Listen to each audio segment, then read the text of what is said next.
اور پڑھائی نہ کر پاتا۔ شروع سے ہی اسے پڑھنے کا بہت شوق تھا، لیکن باپ کے جانے کے بعد اسے شہر آ کر نوکری کرنی پڑی تھی۔ اس کی پڑھائی صرف 8ویں تک تھی، اسی لیے اسے گھر پر کام کرنے کے لیے ہی رکھا گیا تھا۔ لیکن اب اس کی خواہش پوری ہونے لگی تھی۔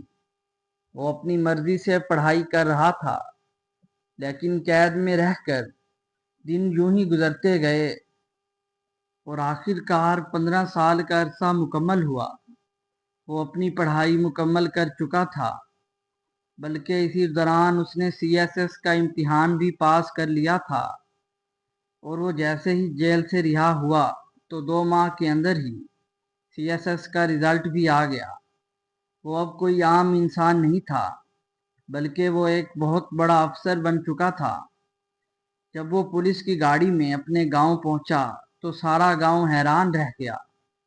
وہ اس تھانے کا افسر بن گیا تھا جہاں پر اس نے اپنی زندگی کے 15 سال گزارے تھے۔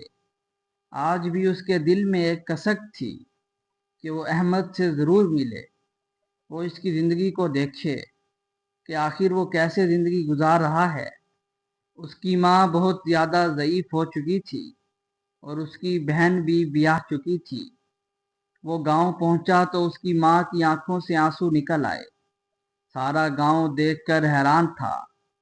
سب لوگ تو یہ سمجھے تھے کہ وہ شہر میں کسی کے گھر میں کام کرتا ہے، کیونکہ اس کی ماں اور بہن نے گاؤں والوں کو یہ نہیں کہا تھا کہ وہ وہاں پر قید کاٹ رہا ہے، وہ بھی ایک چوری کے الزام میں۔ اسی لیے ہی سب لوگ دیکھ کر حیران رہ گئے تھے۔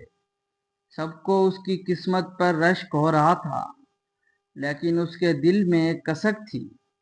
وہ احمد سے ضرور ملنا چاہتا تھا، جس سے وہ آج تک نہیں مل پایا تھا۔ دن یوں ہی گزرتے گئے، وہ بھی اپنی زندگی میں آگے بڑھ گیا۔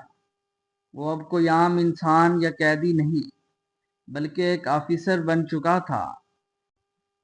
وقت یوں ہی گزرتا گیا اور آخر کار 5 سال کا عرصہ بھی تمام ہوا۔ آج وہ اپنے دفتر میں بیٹھا کوئی کیس دیکھ رہا تھا کہ اس کے کانسٹیبل نے آ کر اس سے کہا کہ کسی بڑے سیٹھ کو بزنس میں گھپلا کرنے کے سلسلے میں جیل میں بند کیا گیا ہے۔ اسامہ نے کہا کہ اسے اس کے دفتر میں لے کر آیا جائے۔ وہ کام میں بہت زیادہ مصروف تھا، اسی لیے اسے دیکھنے کے لیے جیل نہیں جا سکتا تھا۔ پھر کانسٹیبل وہاں سے چلا گیا اور 10 منٹ بعد جب وہ ایک انسان کو اپنے ساتھ لے کر آیا تو اسے دیکھ کر اسامہ کی آنکھیں پھٹی کی پھٹی رہ گئیں۔ وہ کوئی اور نہیں بلکہ وہی سیٹھ تھا جس کی وجہ سے اس نے 15 سال کی بغیر جرم کی سزا کاٹی تھی۔ اسامہ نے فوراً اسے پہچان لیا، لیکن منہ پر کچھ نہیں کہا تھا۔ احمد سیٹھ نے اسے نہیں پہچانا تھا کیونکہ اسامہ اب بڑا ہو چکا تھا۔ اس کے ظاہری خد و خال بھی بدل چکے تھے۔ وہ اب 35 سال کا ایک نوجوان آفیسر تھا، تو احمد اسے کیسے پہچان سکتا تھا؟ احمد کو ایک بہت بڑے گھپلے کے الزام میں یہاں پر لایا گیا تھا۔ وہ محض کوئی الزام نہیں بلکہ سچ ہی تھا۔ اس نے واقعے میں ایک بہت بڑا گھپلا کیا تھا، اور وہ بھی ایک دوسری کمپنی کے ساتھ۔ اسی لیے دوسری کمپنی نے ہی اس پر کیس کیا تھا، جس سے اس کا نکلنا مشکل لگ رہا تھا۔ اسامہ نے اس کیس کی فائل دیکھی تو وہ سب کچھ سمجھ گیا۔ وہ اب تک خاموش تھا۔ اس نے احمد سے کچھ بھی نہیں کہا تھا، لیکن جیسے ہی تفتیش کے دوران اس کی نگاہیں احمد کی اس گھڑی پر گئی جس کو چوری کرنے کے الزام میں اسامہ کو قید کاٹنی پڑی تھی، تو وہ مسکرا دیا۔